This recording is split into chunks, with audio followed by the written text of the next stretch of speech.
Assalamualaikum warahmatullahi wabarakatuh. Kami dari kelompok 12 akan mempresentasikan tugas kecakapan pribadi bab 12 tentang batas dan kemungkinan kepemimpinan strategis. Sebelum itu, kami akan perkenalkan diri terlebih dahulu. Perkenalkan, nama saya Nur Imratu Soliha, NPM 200820010014. Saya Hanfamilia Yupracipta, NPM 20082010009. NPM 20082010035. Batas dan kemungkinan kepemimpinan strategis. Dialog, negosiasi, dan metode penyelesaian konflik adalah hal yang sangat diperlukan seseorang pemimpin. Negara Barat, terutama Amerika Serikat, menekankan pencapaian individu, sementara sebagian besar budaya Asia memberi tekanan utama pada pencapaian kelompok. Dalam menghadapi tenaga kerja yang beragam budaya, manajer kreatif tahu bahwa sistem nilai budaya dan paradigma terlalu dalam untuk diubah secara drastis, karena mereka melibatkan keseluruhan pola dalam melihat dan memahami dunia dari bawah ke atas. Budaya organisasi dan misi dari banyak institusi pendidikan tinggi seimbang antar tujuan seperti berikut ini, yang menggambarkan berbagai bentuk konflik, ketegangan, dan perseteruan, komplementaritas, terutama dalam konteks dari perubahan dunia, sebagai berikut.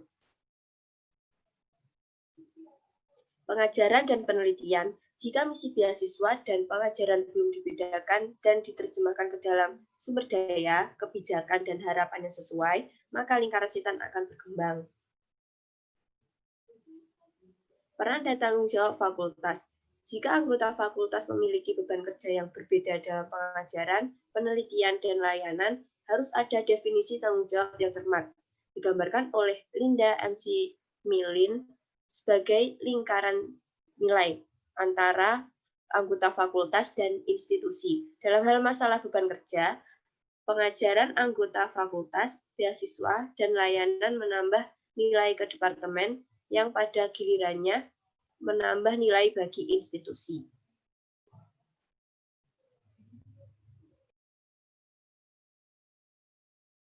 Pendidikan liberal dan profesional.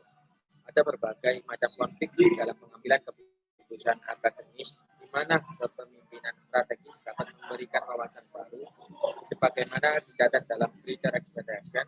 Pendidikan liberal adalah filosofi pendidikan daripada kumpulan pengetahuan khusus atau jenis institusi. Association of American College and Universities 2002-2005. Batas adversarial untuk kepemimpinan strategis. Kepemimpinan strategis tidak dapat berfungsi secara optimal atau terkadang tidak sama sekali dalam konteks ketidakpercayaan dan permusuhan yang mendalam. Kepemimpinan dan perubahan strategis. Dalam beberapa studi yang berkaitan dengan proyek masa depan pendidikan tinggi, Alan Buskin dan Mary Mercy 2002-2003 berpendapat bahwa perguruan tinggi dan universitas harus menghadapi tantangan perubahan dengan mengurangi melonjaknya biaya institusional sendiri atau orang lain akan melakukannya untuk mereka. Ketahanan terhadap perubahan. Pemimpin perubahan yang efektif akan mendengarkan mereka yang terlibat dalam proses dan belajar dari pandangan yang berbeda pendapat. Dan mereka juga peka terhadap masalah proses kolaboratif dan menciptakan rasa urgensi untuk perubahan. Dan berkomunikasi secara luas tentang masalah tersebut. Axel Green and Hill 2001. Sifat perubahan strategis. Untuk menghindari kebingungan dan ketidakpastian, ada baiknya mempertimbangkan dua aspek mendasar dari perubahan, ruang lingkup perubahan dan waktu yang dibutuhkan untuk perubahan.